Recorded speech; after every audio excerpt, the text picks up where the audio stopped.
Dear friends, dear philosophers, why philosophy is useful? Everybody understands that I should be intelligent. I should be intelligent. And what is the proper way to be intelligent? Intelligent, that is when you are using your brain, so you are becoming intelligent.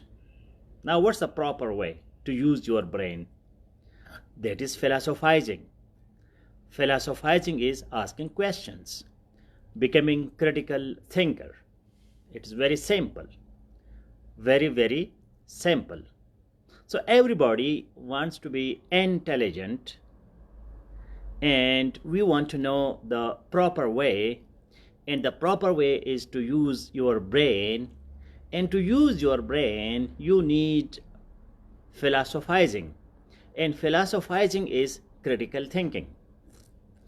So when you accept things as it is, when you accept things for granted, and you do not ask questions, you do not say why, what, where, how.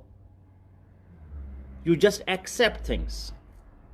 You accept an authority and you salute and you say, yeah, I am your obedient servant. So you cannot be a philosopher because you are not using your brain. You are following others, you are following an authority, and you are not using your brain. So how to make our lives valuable? If you want to add something valuable to your life, so you have to start using your brain. And brain use without philosophizing is not possible. So this is very simple, that those people who are not using their bodies, for example, I'm using my hands, my legs to do something, so I'm a physical manual laborer, so I may not need philosophy. But if I need to use my brain, my mind, my central nervous system to do something, to get money, to get job, career, anything, pass some examinations, so for that I have to use philosophy. Whether you are using it consciously or unconsciously, but you are using it. So philosophy will give you some products. What are those products? Philosophy will give you rationalism. Rationalism means that you are rational. Rational means that you are using your mind. Again, your own mind. You are a critical thinker, so you are using your own mind for evaluation. When you want to evaluate whether this thing is good, this is bad, this is beneficial, this is not beneficial, so you are using your own thinking. So you need philosophy, rationalism. And then you become practical, because just rationality, that is not enough. You have to be practical. And how you become practical? When you become empirical. So empiricism, that is another important branch of philosophy. And when you want to enjoy life, you want to enjoy music, art, nature beauty, so again you need another philosophy, and that is called transcendentalism. Transcendence. You go beyond everything. You go beyond your mind. You go beyond your experiments, empiricism, and then you are in touch with nature, with beauty, with art, with aesthetics, and that is again philosophy, beauty.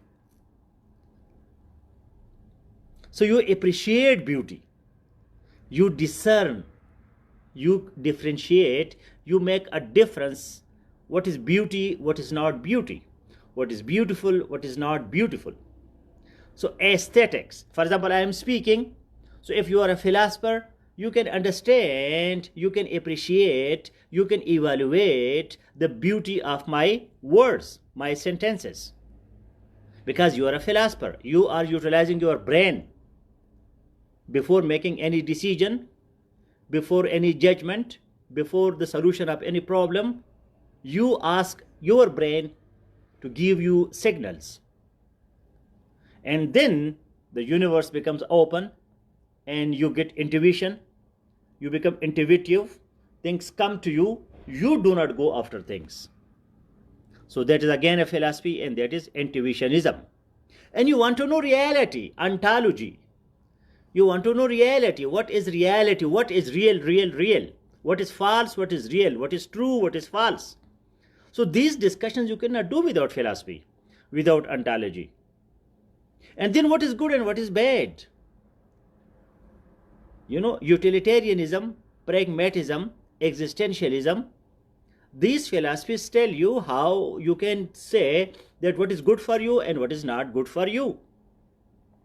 So these are very fundamental questions of life.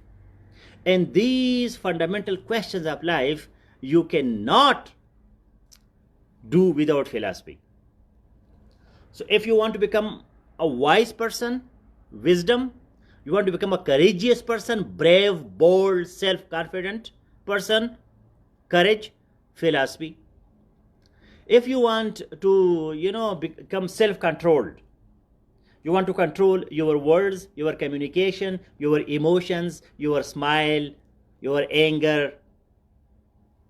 You want to be under your control. So again, you need philosophy, and that is called stoicism. And when you don't care, you become carefree, totally carefree. So you need cynicism, which is another philosophy, cynical approach.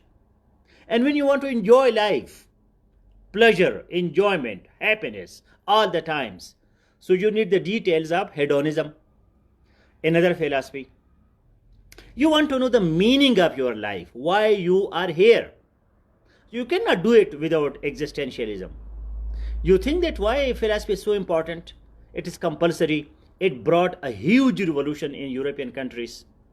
Philosophy totally changed the underdeveloped, poor Europe into a developed continent. And today we have the developed world. That is just because of philosophy. Because people started thinking.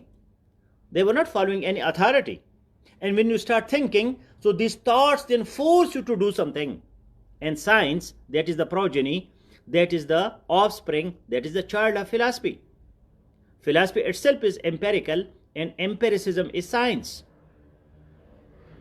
Because there are so many schools in philosophy, whether my thought is real or my senses are real. So when you start discussing these things, so automatically if you prove that my senses are real, so then you become empirical and you become scientific. And when you want to become spiritual, so you have transcendentalism, you have intuitionism. So you have science, you have rationality, you have transcendentalism, you have intuitionism, you have spirituality, everything combined in one package. And that package is philosophy. So we are going to start our formal philosophy classes very soon, maybe first week of July. If you are interested, so you can ask here as comment that how this whole journey of wisdom, courage, self-control, justice, how truth, reality, what is good, what is bad, what is knowledge, what is not knowledge, what is logic, how I can argue in a proper way, how I can construct my arguments, logic, that is not possible without philosophy. So if you are interested, leave a comment, and then we will be starting our formal course of philosophy in the first week of July.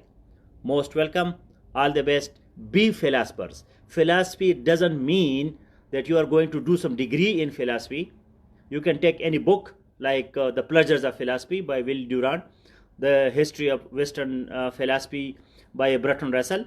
Any book you can start. You can just have some conceptual clarity, but then you have to apply philosophy on your practical life. I am applying philosophy on my each and every minute, my each and every 5 minutes, each and every 1 hour. When I read Darwin, when I read Darwin, and Darwin told me he was also a philosopher. when he told me that a wise person cannot spare 1 hour of his lifetime because life is so valuable that you cannot lose a single hour. A person who is wasting 1 hour is cutting one finger of your body because life is valuable. So these things, these revolutionary thoughts come to you when you apply philosophy.